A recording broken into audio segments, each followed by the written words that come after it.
예수님의 교회. 아마 여러분 고향이 다 다를 겁니다.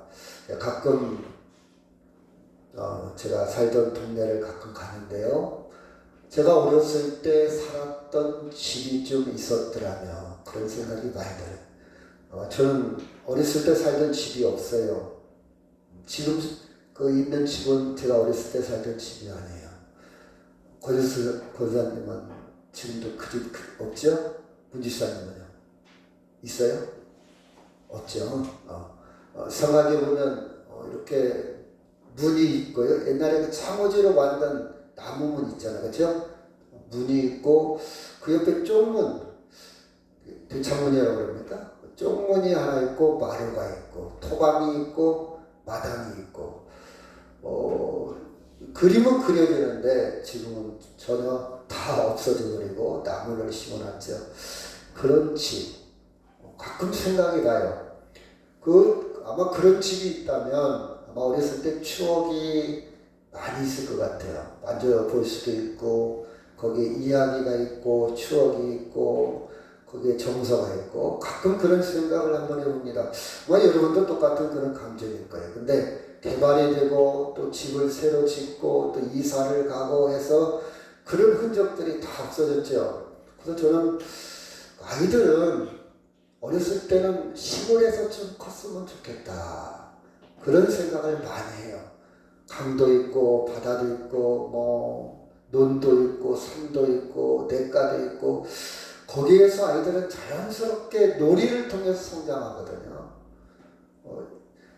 영국에 산업혁명이 일어났을 때 일자리가 많이 생겼어요. 근데 아이들을 맡길 곳이 없어. 아이들이 갈 곳이 없어. 그래서 놀이터를 만들었어요. 놀이터. 근데 아이들이 놀이터에서 놀면서 교육학자들이 놀이를 통해서 아이들이 성장하는구나. 놀이를 통해서 아이들의 창의력, 놀이를 통해서 지능이 굉장히 발달하는구나. 그래서 지금 놀이를 통해서 아이들의 교육도 합니다. 놀이라는 게 참 중요한 것 같아요. 그래서 저는 그런 감정이 많이 있는데 저도 여러분과 똑같이 이런 집이 없습니다. 같이 한번 읽어볼까요? 자, 이 사람들은 다 믿음을 따라 죽었으며 약속을 받지 못하였으되 그것들을 멀리서 보고 환영하며 그 땅에서는 유국인과 나그네임을 증언하였으니 그들이 같이 말하는 것은 자기들에게 본향 찾는 자연을 나타냅니다. 그들이 나온 바 본향을 생각하였더라면 돌아갈 기회가 있었으려니와 그들이 이제는 더 나은 본향을 사모하니 곧 하늘에 있는 것이다. 이러므로 하나님이 그들의 하나님이라 그들을 찾으시니 부끄러워하지 아니하시고 그들을 위하여 반성을 예비하십니다. 그래서 사람들은 고향이라는 거, 귀소 본능, 뭔가 조금 옛날에 살던 곳 이런 데 많이 이제 나이가 먹을수록 동창도 한 번씩 찾게 되고 나이가 먹을수록 고향이 조금 자기가 살던 태어났던 그곳에 많은 사람들은 관심을 갖는데 여기 보니까 영적으로도 마찬가지인 것 같아요. 그렇죠? 영적으로. 여기 보면 14절은 그들이 이같이 말하는 것은 자기들이 본향을 찾는 자임을 고향. 영적으로 우리의 본향은 어딜까? 저희 히브리서 11장에 처음에 보면 많은 믿음의 선배들이 있었거든요. 믿음의 사람들이 아브라함, 이삭, 많은 사람들이 있어요. 이 사람들이 약속은 받았는데 이 땅에 살 때 다 받지를 못했어. 저 사람은 믿음으로 살았는데 비참하게 죽었잖아. 보상이 어디 있냐? 그 약속에 대한 성취가 어디 있냐? 사람들은 의아해했어요. 그렇잖아요. 내가 한 달 일을 했으면 한 달 일한 대가 보상을 월급을 받아야 되잖아. 내가 믿음 생활 열심히 했다면 그 믿음 생활 열심히 한 보상을 사람들은 생각하잖아요. 그런데 약속은 받았는데 그 보상은 받지 못하고 죽었다 이 말에 죽었다. 그때 히브리 기자가 우리의 최종적인 본향은 이 땅이 아니다. 최종적인 보상은 이 땅에서 다 받는 것이 아니다 하면서 우리의 본향은 사람의 손으로 지은 것이 아닌 영원한 나라, 영원한 세계, 절대적인 세계, 하나님 나라에 있다. 자, 이 사실을 모르면 예수 안 믿는 사람들이 야, 저렇게 예수 잘 믿고 잘 교회를 열심히 다니는데 저 사람 보상 없잖아. 저 사람 비참하게 죽었잖아. 이해를 못해요. 그러니 하나님은 없다 이렇게 생각합니다. 성경은 말하기를 성경을 믿는 저나 여러분은 성경을 볼 때에 이 땅의 모든 것이 전부가 아니다. 우리는 이렇게 성경을 통해서 볼 수가 있습니다. 그래서 16절 시작. 그들이 이제는 더 나은 본향을 사모하니 곧 하늘에 있는 것이라. 이러므로 하나님이 그들의 하나님이라 일컬음을 받으심을 부끄러워하지 아니하시고 그들을 위하여 한 성을 예비하셨느니라. 그렇죠? 우리는 이 땅의 기준으로만 살면 믿음을 가질 수가 없어요. 이 땅의 보상을 다 받고 이 땅에서 다 내가 다 이루려고 예수 믿는다면 믿음이 성장할 수가 없어요. 우리는 죽음을 뛰어넘는 사람, 그 이상의 세계가 있는 사람. 그렇죠? 예를 들어봅시다. 나이 드신 분들을 제가 90살, 80대 후반, 90살 넘은 분들을 자주 만나요. 그러면 저는 질문을 많이 합니다. 그분들의 생각, 그분들이 저보다 인생의 선배잖아요. 제가 느끼지 못한 걸 지금 느끼고 있잖아요. 저는 80도 안 먹었고 90도 안 먹었으니까 물어봐요. 할머니, 지금 가장 좋은 게 뭐예요? 가장 필요한 게 뭐예요? 물론 80이 넘고 90이 넘었어도 거동할 수 있고 돌아다닐 수 있고 모임에 나오는 사람들입니다. 물어봐요. 그럼 이 할머니들이 이렇게 합니다. 자식도 돈도 어느 정도 있고 집도 있고 자식도 있으니까 자식들 다 잘 살지요. 그것보다 정말 내가 행복한 것은 나하고 이야기해 주는 사람, 나를 위로해 주는 사람, 내 얘기 들어주는 사람.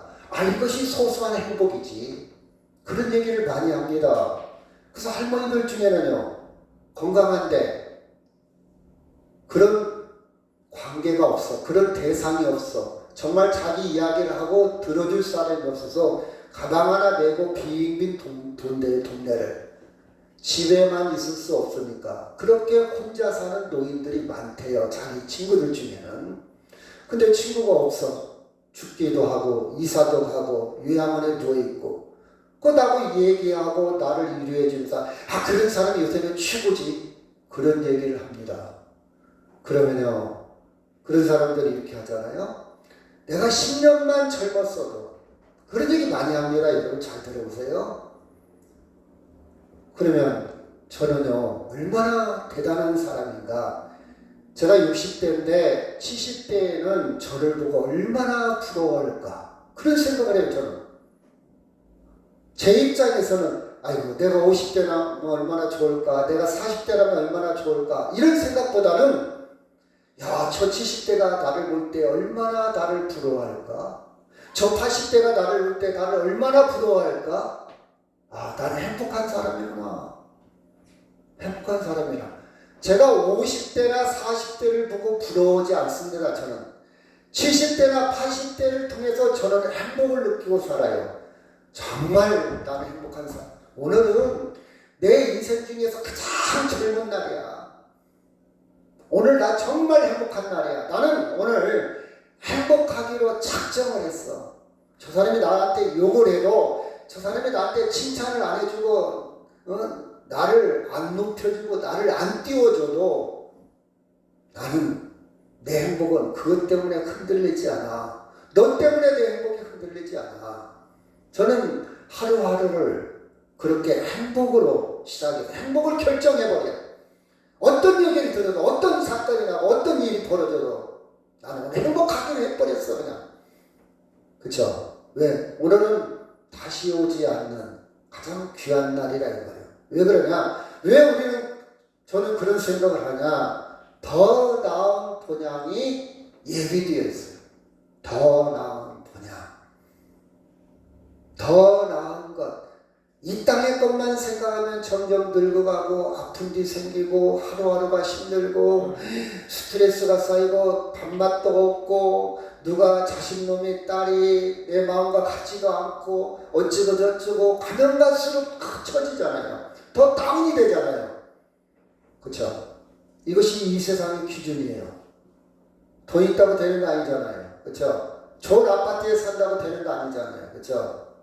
우리는 그 기준으로는 행복할 수 없지만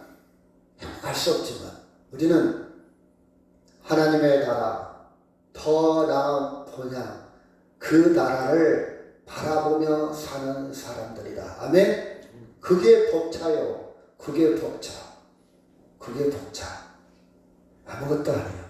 이 땅의 것은 아무것도 아니에요. 제가 엊그저께 방송을 한번 나왔어요. 아침마당에 한번 나왔는데 남한테도 얘기 않고 딱 한 명한테만 얘기했어요. 한번 봐봐. 어떻게 잘하나 봐봐.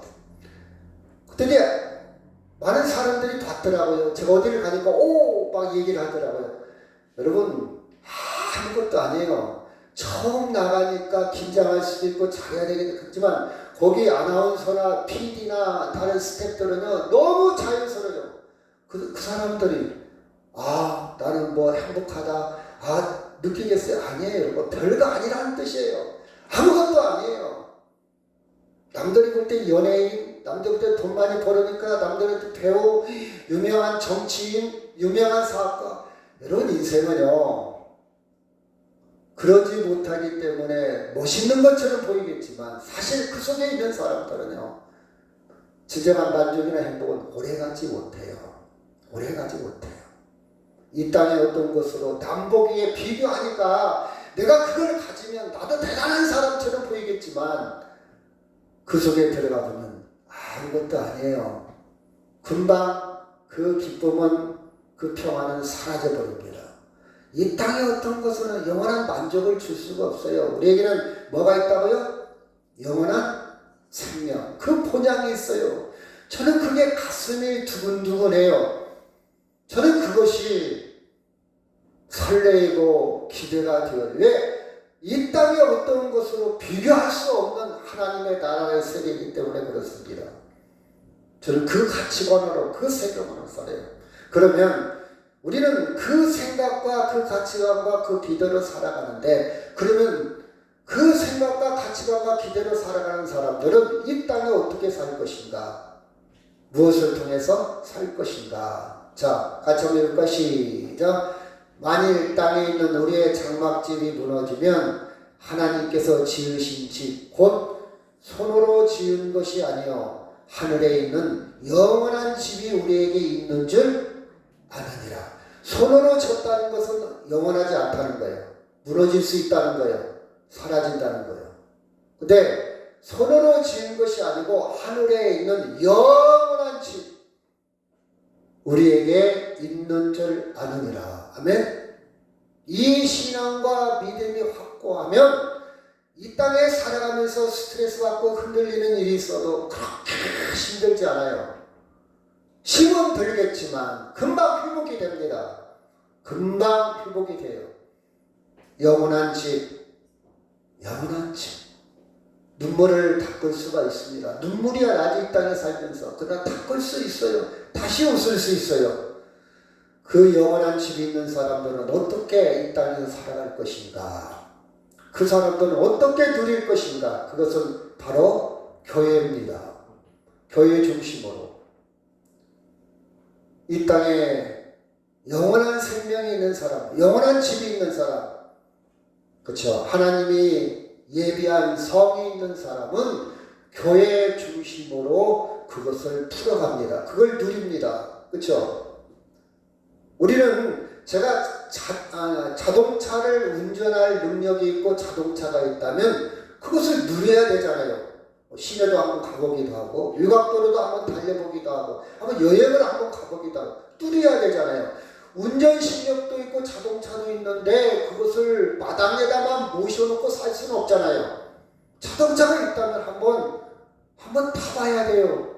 설령 타다가 망가지기도 하고 고장이 나고 좀 접속 사고가 일어난다 할지라도 그걸 누려야지. 비싼 자동차를 딱 사가지고 운전 면허증도 있는데 마당에다만 모시고 산다? 그건 아니지 않습니까? 우리가 영원한 생명, 영원한 나라가 있다면 교회를 통해서 우리는 이 땅에서 누려야 합니다. 비록 온전하지는 못할까 할지라도. 자, 교회라는 말을 쓰고 또 교회당이라는 말도 교회당. 옛날에는 교회를 예배당이라는 말, 예배당. 그렇죠? 호연수 선생님 예배당 들어왔지, 예배당. 또 성전이라는 말도 쓰고 이렇게 다 다양하게 씁니다. 의미가 좀씩 있죠. 이 교회라는 말은 한문으로 가르치기 위해서 모인 장소, 가르치는 장소 이렇게 해석할까요? 교회 당은 마당이라는 뜻, 마당 어떤 공간이라는 뜻이에요. 교회 당. 예배당은 예배 드리는 장소 이렇게 예배. 그죠? 예라는 건 예를 갖춰서 배는 절을 한다. 하나님께 경배한다. 예를 갖춰서 절을 한다. 예배당. 한문을 풀이하자면 그런 뜻이에요. 하나님께 예를 갖춰서 경배하는 것 예배당. 그 다음에 성전, 거룩한 제사를 드리는 것. 좀 성전이라는 말은 구약의 냄새가 많이 나죠. 구약의 냄새. 그래서 옛날에 목회자들은 성전이라는 말을 많이 썼죠. 구약적인 냄새가 많아요. 조금은 신학적으로 부족한 부분도 있어요. 이렇게 표현한다면. 성전. 의미는 여러분이 그냥 어떤 표현을 쓰든 나름대로 의미는 갖고 있을 겁니다. 자, 원래 제가 이제 언어 공부를 좀 해보면요. 이렇게 생각하면 쉬워요. 토인들의 말은요, 단순해요. 말이 몇 마디 없어. 그냥, 그쵸? 몇 마디 없죠. 토인들, 예를 들어서 토인이라고 이해할까요? 아프리카 원주민. 이 세계 역사를 이렇게 보면 글씨가 없고 말이 없는 민족은 없어져요. 참 이상하죠? 글자가 없는 민족, 언어가 없는 민족은 없어진 거예요. 근데 문자가 있는 민족은요, 계속 이어져요. 지금 세계의 역사를 보면 많은 나라가 있다 없어졌어요. 옛날에는 있었는데 지금은 없어진 나라가 굉장히 많거든요. 근데 이렇게 가만히 객관적으로 이렇게 보면요, 글씨가 있는 민족은 계속 지속이 돼요. 한글이 있다는 것이 굉장히 위대한 일입니다. 이 한글이요, 굉장히 아름답기도 하지만 한글은 2주만 배우면 읽을 수가 있어요. 2주만 배우면. 뜻은 몰라도 이렇게 쉬운 게 한글이에요. 근데 한문은요, 한자는 일생 동안 배워도 다 못 읽어요. 어려워. 한글은 읽기도 좋고 과학적이고, 그렇죠? 물론 한문의 의미를 많이 갖고 있지만 한글은 참 아름다운 것이기도 하고 배우기도 쉽고 읽기도 쉽고. 그래서 한글을 처음 만들 때 사대부 양반들이 반대를 했어요. 이 백성들이 배우면 안 된다. 백성들은 멍청해야 된다. 백성들은 못 배워야 된다. 자기들만 한문 갖고 자기들만 누리려고. 이 사대부 양반들은 참 나쁜 사람들이죠. 그리고 세종대왕이 한글을 만들려니까 반대를 했어. 이 대신들이 얼마나 나쁜 사람.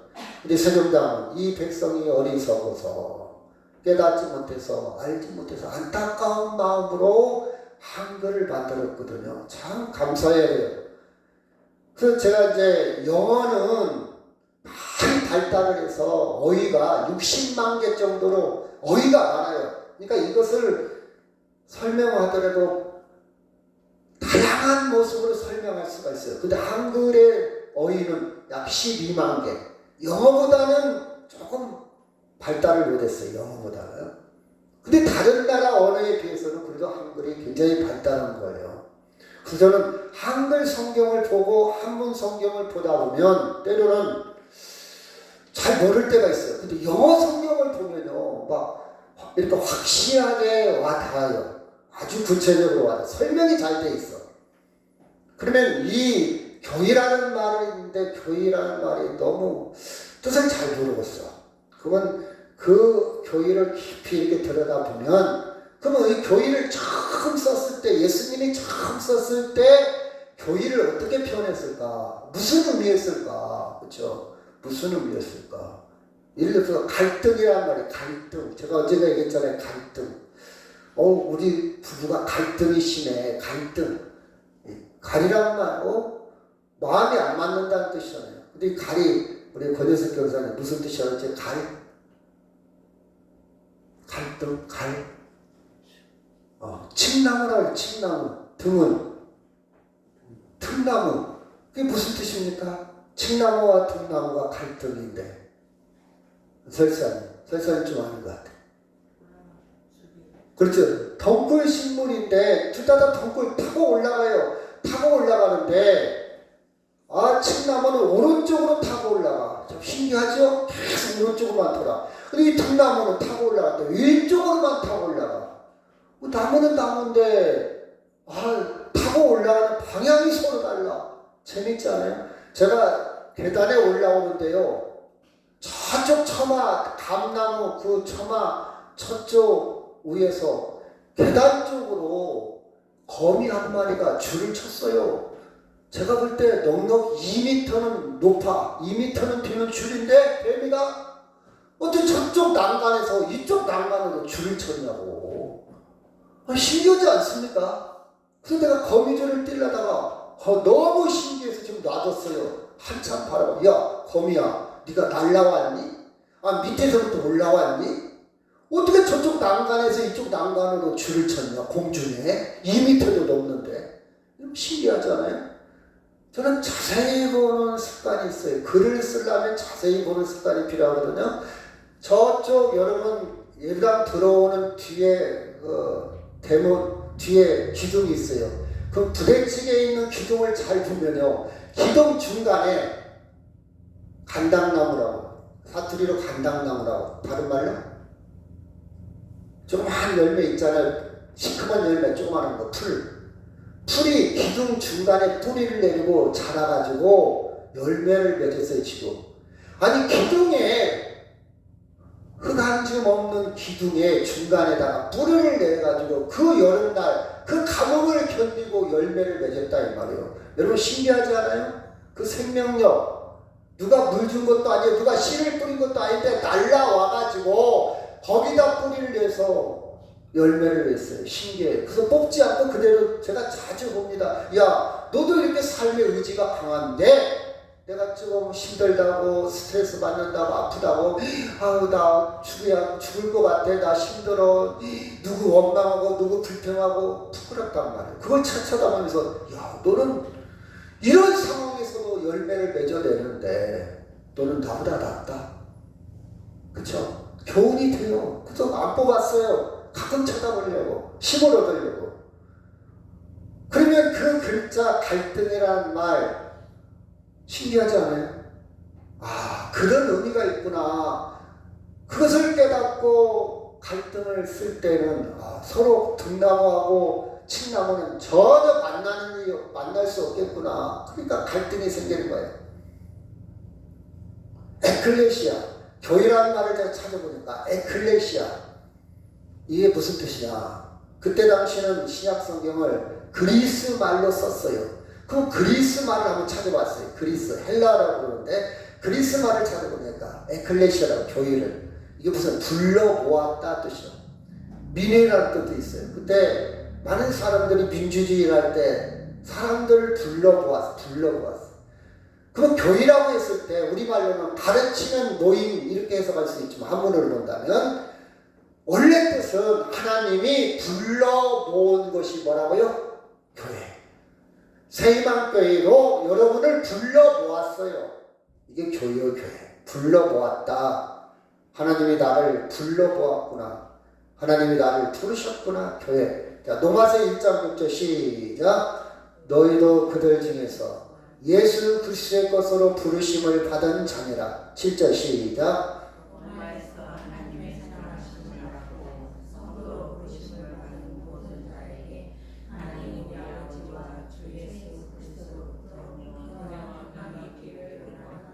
바울이 로마 교회에 편지를 씁니다.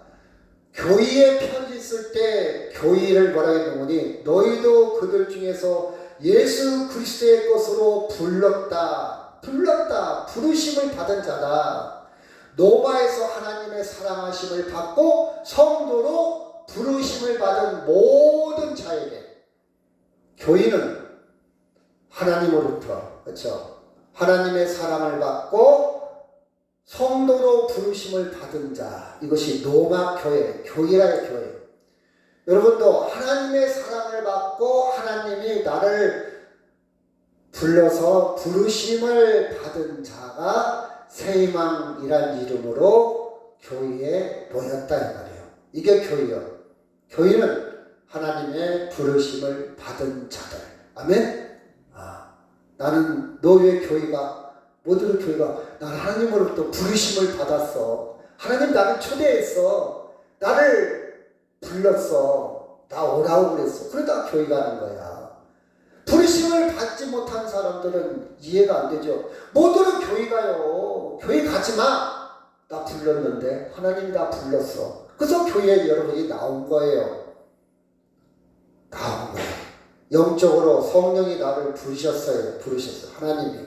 그래서 우리는 하나님의 나라, 예수 믿는 사람들의 공동체, 또는 예수님이 다시 오실 때까지 교회 중심으로 우리는 신앙생활하고 있고 교회 중심으로 살아가고 있어요. 물론 각자 흩어져서 디다스포라라고 하지만 각자 흩어서 일도 하고 농사도 짓고 나름 생활을 하고 있지만 교회가 중심이에요. 교회가 중심. 그래서 여러분 교회는요 중요한 역할을 하고 있습니다. 자, 마태복음 16장 18절 시작. 또 내가 내게 이르노니 너는 베드로라.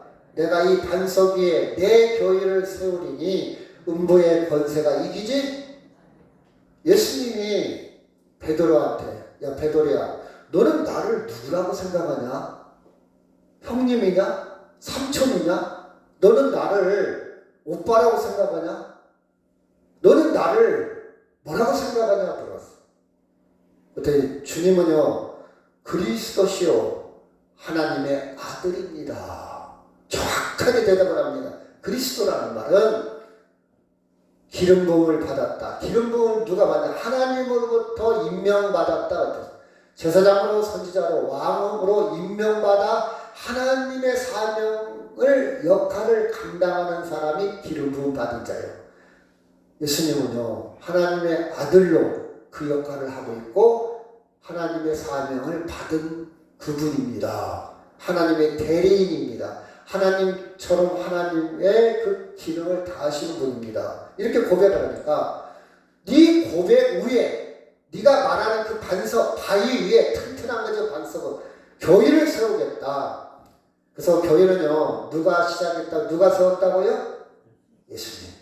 교회를 무시하면 돼요? 안 돼요? 안 돼요. 교회를 무시하면 예수님을 무시하고 예수님의 권위에 도전하는 거예요.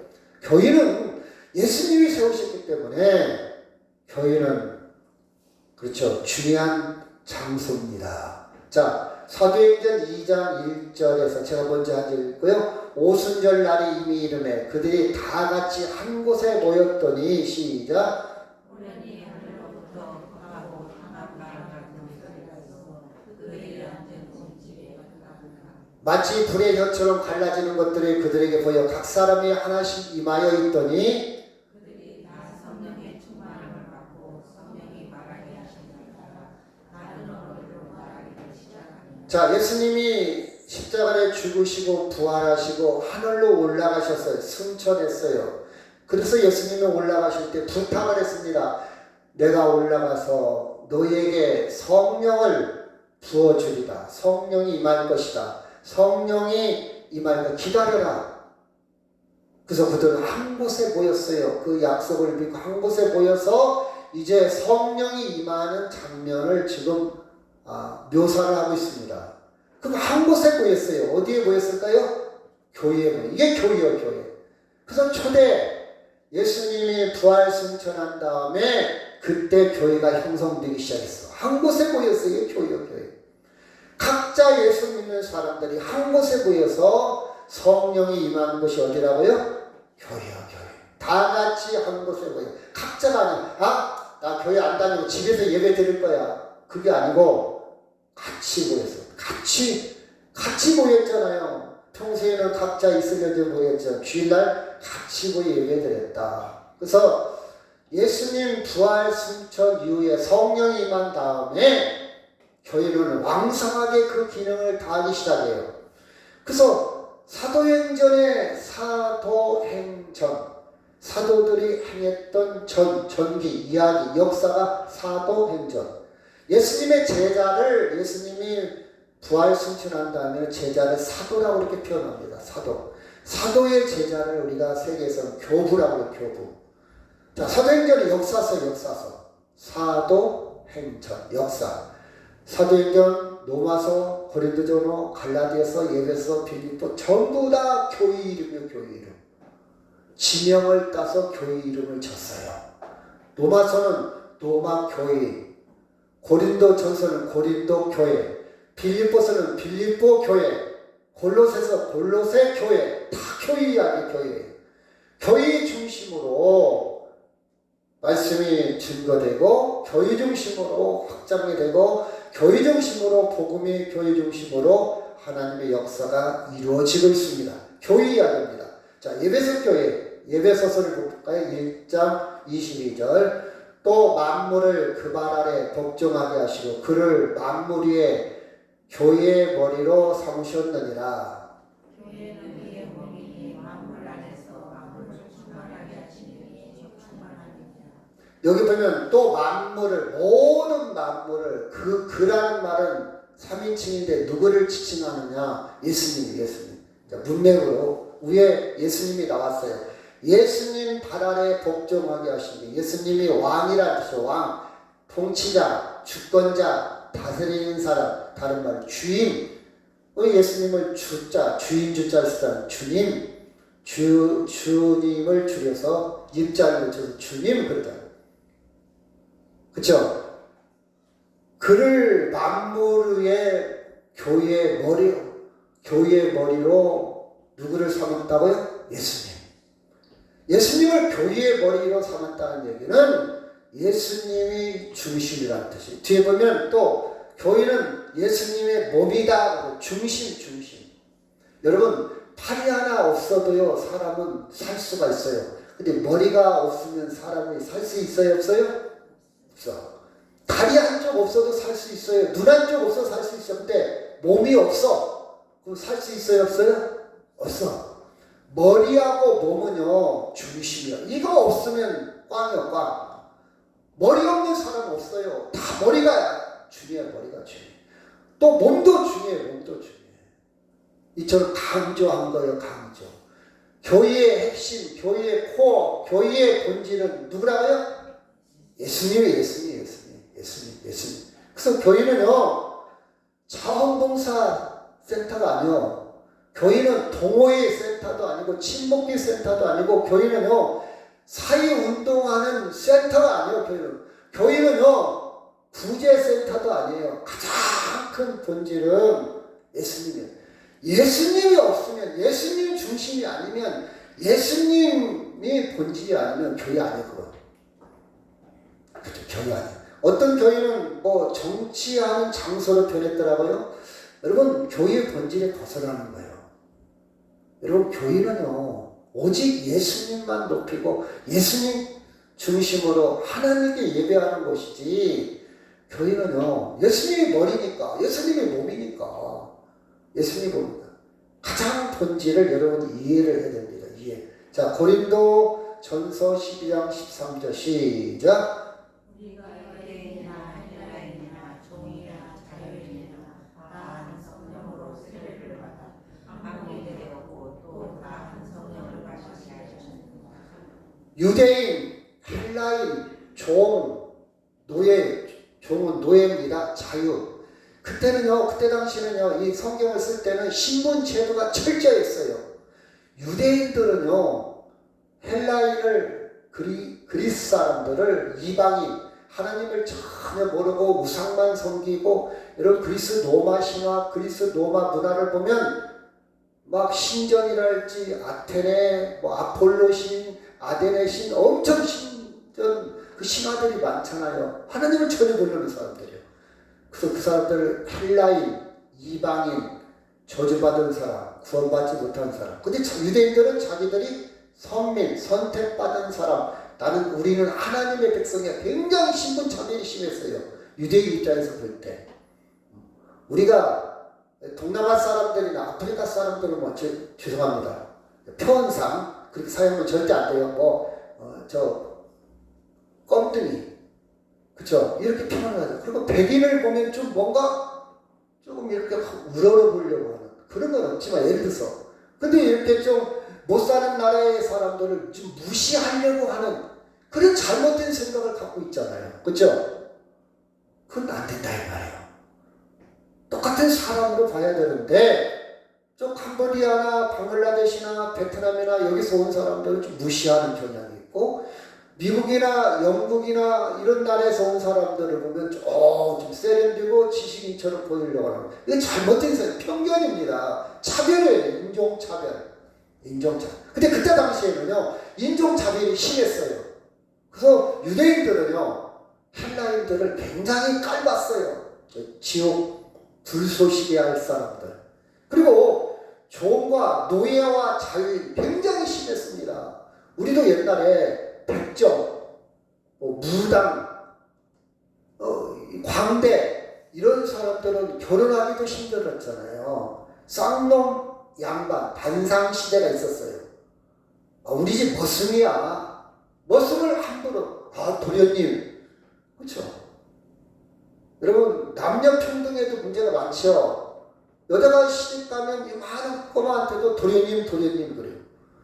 여자를 굉장히 비유하는 거야. 낮춘 거예요. 아니 시집 갔는데 많은 꼬마한테 도련님 말이 안 되잖아요. 그렇죠? 말이 안 되는 거예요. 이런 것들이 지금도 많이 남아있죠. 많이 남아있어요. 남자는 그냥 교수님 그러는데 여자한테는 교수님이라고 요 교수님 여자를 꼭 붙여요. 남자는 그냥 군산 고등학교인데 군산 여자고등학교 왜 여자를 붙이냐고 보다가 그 군산 남자고등학교에 왔지. 지금도 양성평등에 문제가 많이 있어요. 제가 볼 때는. 그럼 하나 이렇게 작품 하나 참 작품 만들면 이걸 처녀작이라 그런 말도 문제가 있죠. 여튼 간에 지금도 많은 문제가 있지만 옛날에는요 여자들은 이름도 없어요. 수원댁, 서수댁, 안성댁 말자라는 말도 있고 여자 이름도 참 이렇게 낮춰서 한 말들이 참 많아요. 그렇죠? 그때 당시는 심했어요. 노예하고 자유인 엄청나게 노예는요 이마에다가 노예 표시에 불을 지져놨어. 이마에다가 너는 도망갈 수 없어. 너는 평생 노예야. 여기다 흉터를 크게 만들어. 아니 똑같은 사람인데 그쵸? 그처럼 신분차별이 심했어요. 그런데 성경이 말하는 교인은 신분을 뛰어넘어 가난하든 부자든 장애가 있든 어떤 그때 당시 고아나 과부는요 굉장히 또 우습게 얘기했어요. 힘이 없어. 경제적으로 사회적으로. 고아가 됐든 과부가 됐든 나이가 먹든 적든 차별이 없이 다 한 성령으로 같다 이 말이에요. 다 한 성령으로 세례를 받아 한 몸 예수님의 몸이 되었다. 예수님의 몸이 이 교회예요. 교회는 차별이 있다 없다? 없다. 만약 여러분이 성경이 나오죠. 부자가 오면 여기 앉으세요. 가난한 자가 오면 야 너 거기 서 있든지 저 뒤에 가서 앉아. 그때 당시 유대인들이 했어요. 예수님이 철저하게 지적을 했죠. 지금 뭐 하는 것이냐. 교인은 부자가 됐든 가난하든 사회적으로 저 사람이 국회의원이든 아니면 총수를 하든 모든 사람들이 다 누구든지 다 예수 안에서 한 성령 안에서 한 몸을 이루는 것이 교회다. 아멘. 여러분이 그 기분을 갖고 있어야 돼요. 우리도 그게 몸에 배어있죠. 비싼 차 타고 막 사회적이 있으면 급신거리는 거 있고 아니면 옷도 좀 허름하게 입고 좀 가난하게 보이면 우습게 보려는 경향이 있고 여러분 그러지 마세요 제발. 그게 남아 있어. 근데 예수 믿고 이제 좀 훈련을 해야 돼.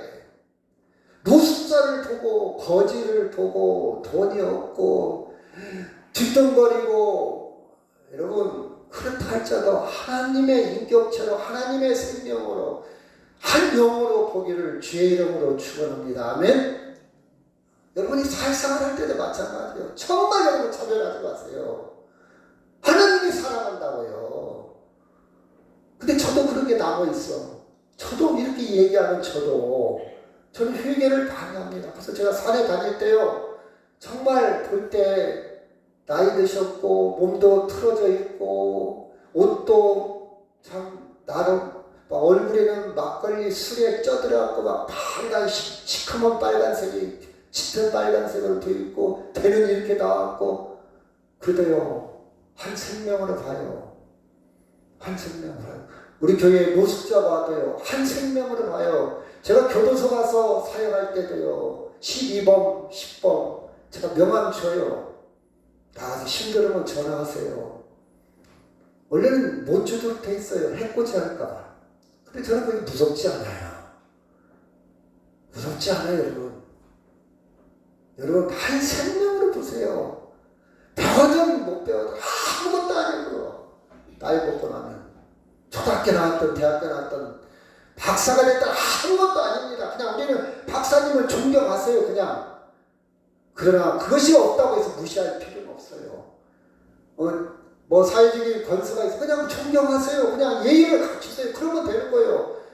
근데 거기는 예의를 갖추는데 그러지 못하는 사람을 무시한다는 것은 예수 믿는 사람 아니에요. 아직 성경을 모르는 사람이에요. 정말 성경을 아는 사람은 똑같이 돼. 똑같이 모든 사람은 똑같이 성경입니다. 한 성령 안에서 세례를 받아 한 몸을 이룬 것이 뭐다고요? 교회. 헌금을 많이 하니까 뭐 봉사를 많이 하니까 교회에 유익이 되니까 여러분 그러면 안 되잖아요. 차별하면 안 돼요. 그러니까 직분도 주고 뭐 요새 소문에 의하면 그래서 직분을 돈으로 산다는 말도 있고 그런데 여러분 그런 부분도 있겠죠. 어떤 교회 같은 경우는 그 전부는 아니에요. 우리는 그러면 안 돼요. 절대 그러면 안 돼요. 똑같이 한 생명으로 그렇죠? 자 교회는 요한복음 4장 23절 시작. 아버지께 참되게 예배하는 자들은 성과 진리로 예배할지가 곧 이때라. 아버지께서는 자기에게 이렇게 예배하는 자들을 찾으시고 교회는 가장 중심 중에 하나가 따라합시다. 예배하는 장소. 예배하는 거예요. 혼자가 아니고 같이 모여서 성령이 임했다고 해요. 같이 모여서 예배하러 왔어요 여러분. 하나님께 예배하러 내 인생에 있어서 예배하러 왔어요. 여러분 어디 가서 예배하렵니까? 혼자? 아니 같이.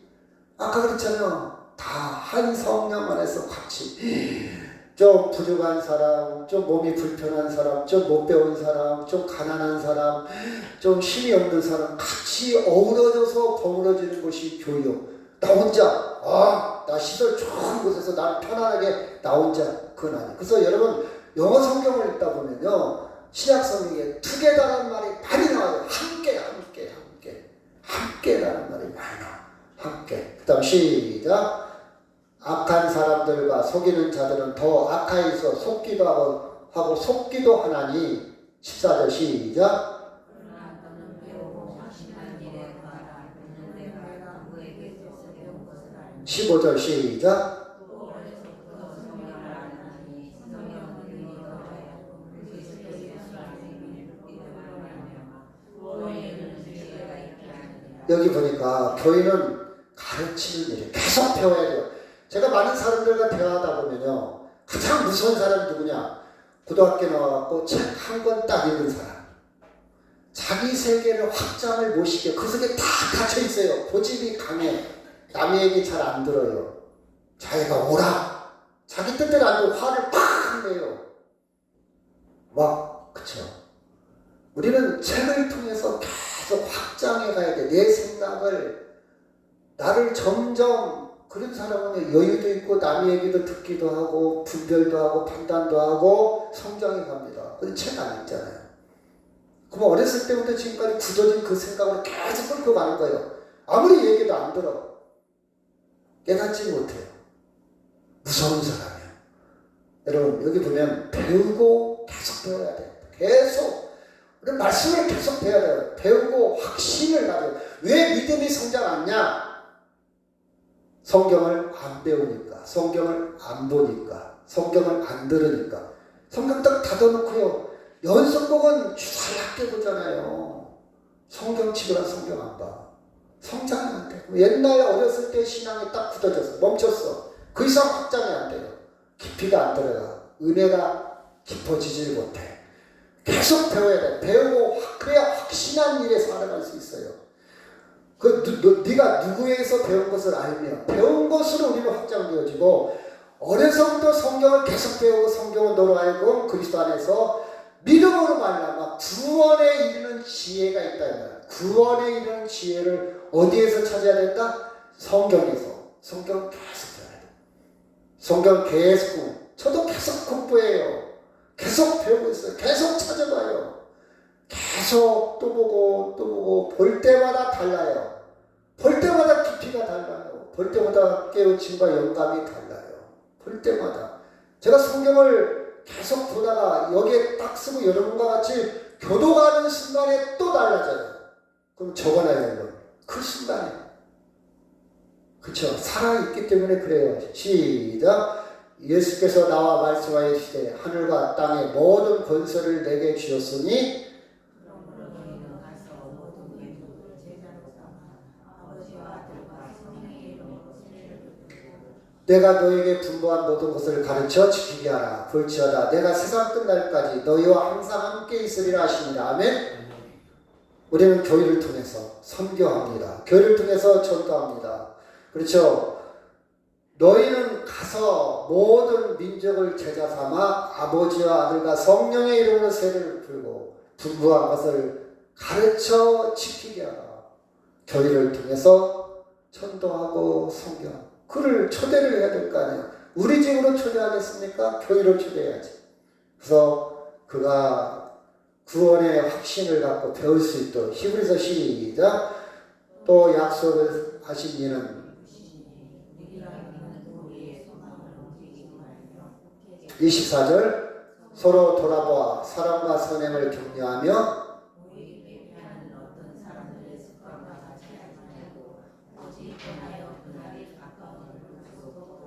자 말세가 더 가까울수록 우리는 어떻게 됩니까? 계속 소망이 움직일 수 있어요. 말세가 가까울수록 마귀는 발악을 합니다. 아침이 가까울수록 굉장히 어두워져요. 밤이 깊어가요. 또 반대로 밤이 깊어간다는 것은 아침이 가까워졌다는 얘기야. 세상이 가면 갈수록 더 악해져 갑니다. 성경적이에요. 세상은 가면 갈수록 더 예수 안 믿는 사람들이 많이 늘어나. 가면 갈수록 믿음이 떨어지고 교회 안 다니는 사람이 더 늘어나. 가면 갈수록 각박해져요. 이게 말세 현상이에요.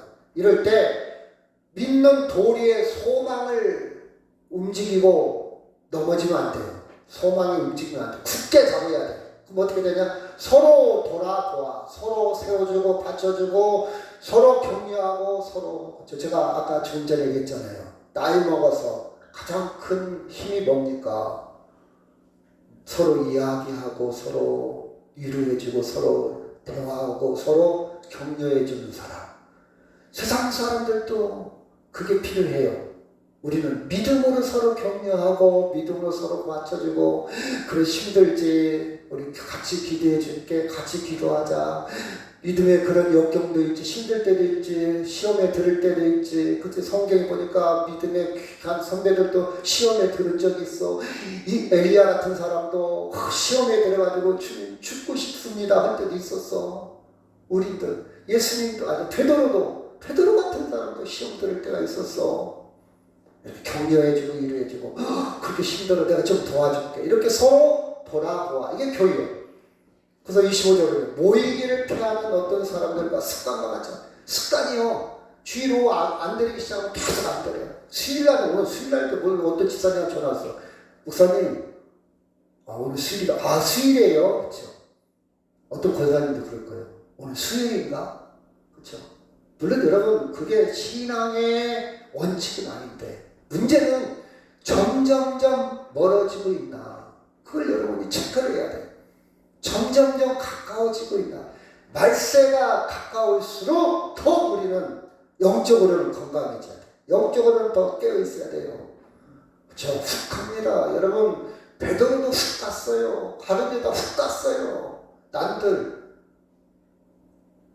믿음 지킨다는 보장이 어디 있습니까? 더 우리는 깨어있어야 합니다. 자, 골로새서 1장 24절 시작.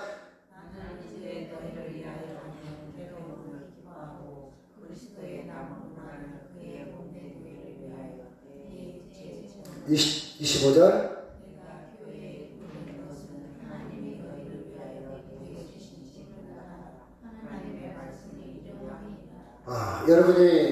여러분의 인생 남은 여생, 남은 에너지, 남은 그 달란트를 교회를 채우시기를 바랍니다. 아멘.